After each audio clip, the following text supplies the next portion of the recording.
ओम।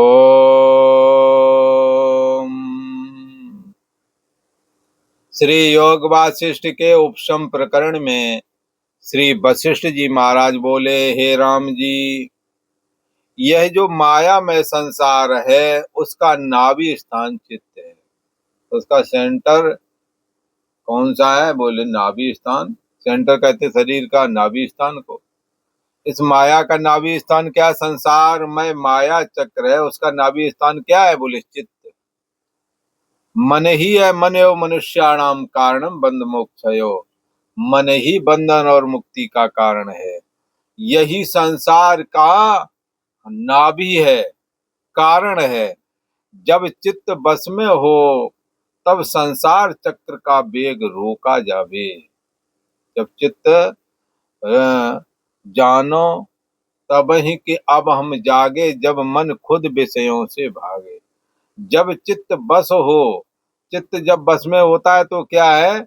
संसार की लोलुपता खत्म हो जाती है, विषय सुख लेने की इच्छा जाती रहती है। जब चित्त बस हो तब संसार वेग रोका जावे। इसलिए ही तो कहा, जब जानो तबहि के अब हम जागे, जब मन खुद विषयों से भागे। भगाना न पड़े, भाग जावे खुद ही। तो कहते हैं कि संसार चक्र का वेग ऐसा है कि उसको रोक पाना बड़ा कठिन है। किसी प्रकार भी ये संसार का चक्र का वेग रोका नहीं जा सकता। हे राम जी, यह वार्ता तुम भली प्रकार जानते हो। हे निष्पाप, जब चक्र की नाभि रोकी जाती है, नाभि चक्र जहां से धुरा पड़ा होता है ना, वो नाभि, जब चक्र की नाभि रोकी जाती तब चक्र स्थित हो जाता है। रोके बिना यह स्थित नहीं होता। संसार रूपी चक्र की चित्त रूपी नाभि, ये चित्त में ही सारा कुछ स्थित है। इस चित्त रूपी नाभि को जब रोकते हैं तब यह चक्र भी स्थित हो जाता है। जैसे बाइक वाले अगले वाले पहिए में वो ब्रेक जो लगाने वाला आगे लगा होता है, तो वहीं धुरे के पास ही उसको रोकने का भी उपाय रखा हुआ है।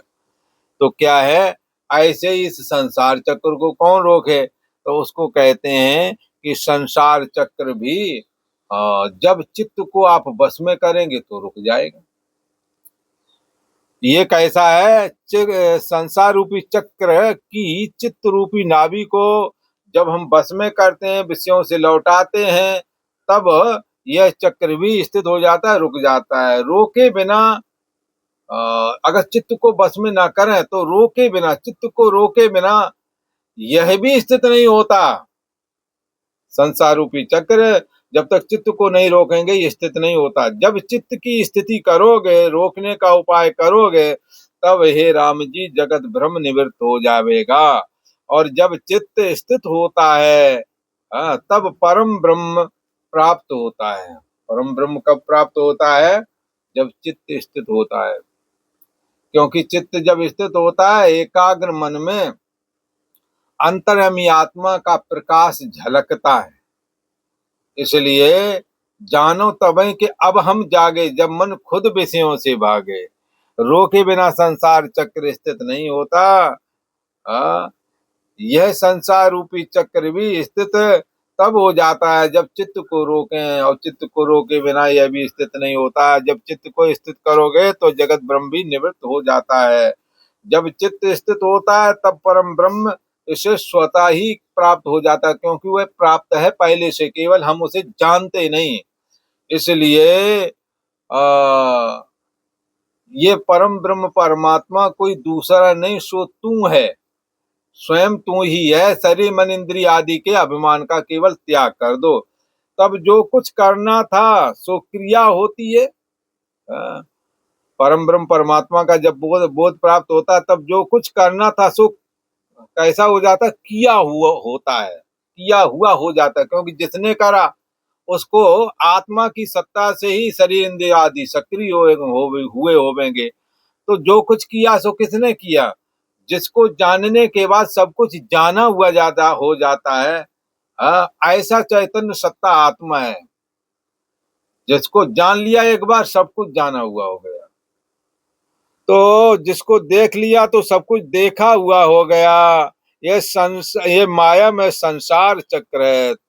परम ब्रह्म परमात्मा जब चित्त स्थित होता है तब प्राप्त होता है। तब जो कुछ करना था सो किया हुआ ही लगता है, क्योंकि हर जगह से चैतन्य सत्ता आत्मा ही अपनी सत्ता दे करके शरीर मन इंद्रिय आदियों के द्वारा बाह्य कृत्यों को करता रहता है।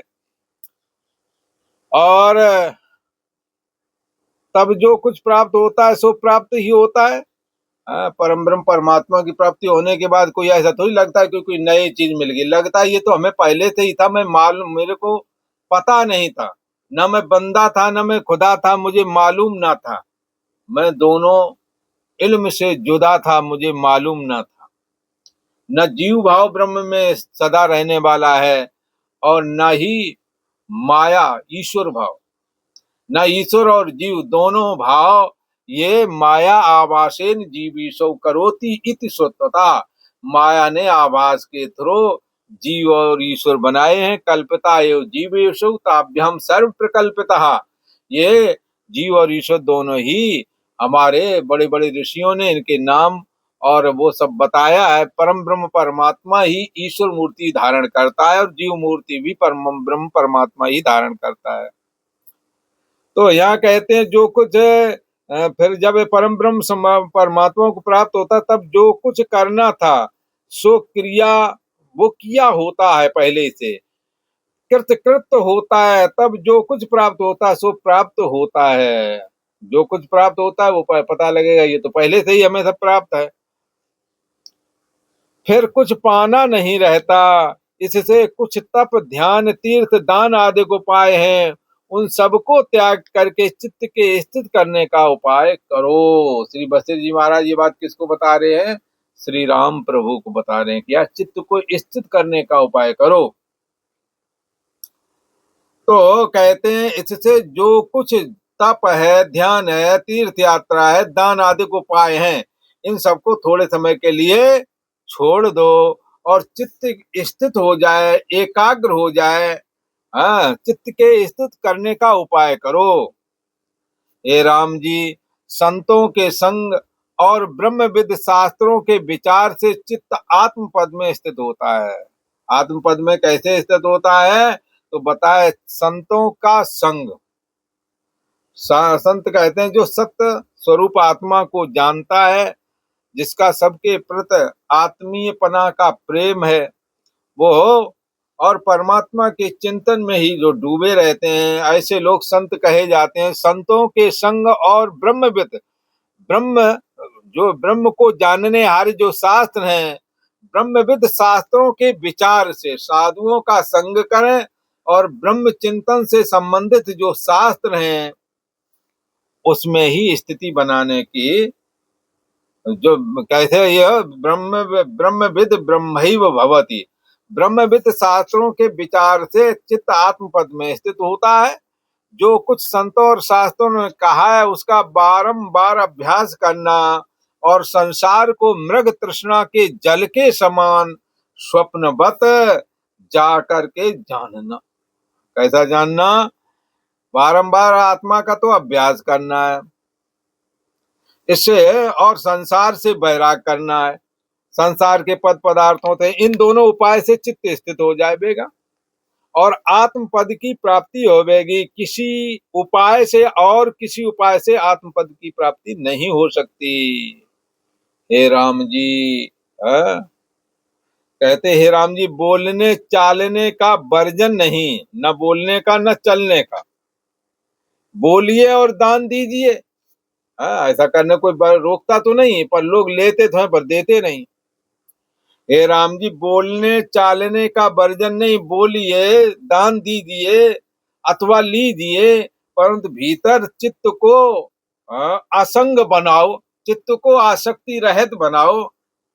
चित्त को देन लेन रूप क्रिया तो करें, परंतु देन लेन रूप क्रिया से आसक्त मत होने दो। अपने साक्षी भाव में स्थित रहना। इनका साक्षी मैं हूं, जानने वाला जो अनुभव रूप आकाश है वही मैं हूं। उसकी वृत्ति हो, युद्ध करना हो तो भी ऐसी वृत्ति बनाना चाहिए। युद्ध करना हो तो भी करिए ऐसी वृत्ति, परंतु वृत्ति साक्षी ही की ओर हो। हमारे ध्यान क्या करना है, हमारी एनर्जी परमात्मा की जानने के लिए हो, साक्षी आत्मा को जानने के लिए हो। इसलिए इन्होंने कहा कि युद्ध करना है तो भी करिए, परंतु वृत्ति साक्षी ही की ओर होना चाहिए।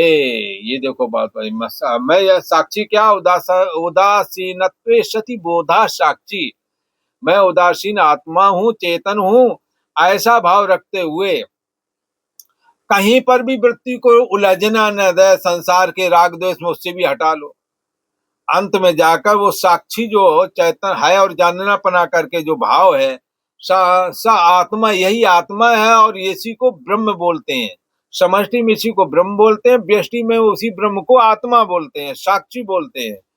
तो युद्ध करना है तो भी करिए, परंतु साक्षी मैं है और जानना पना रूप भाव में यही यही भाव साक्षी का भाव है।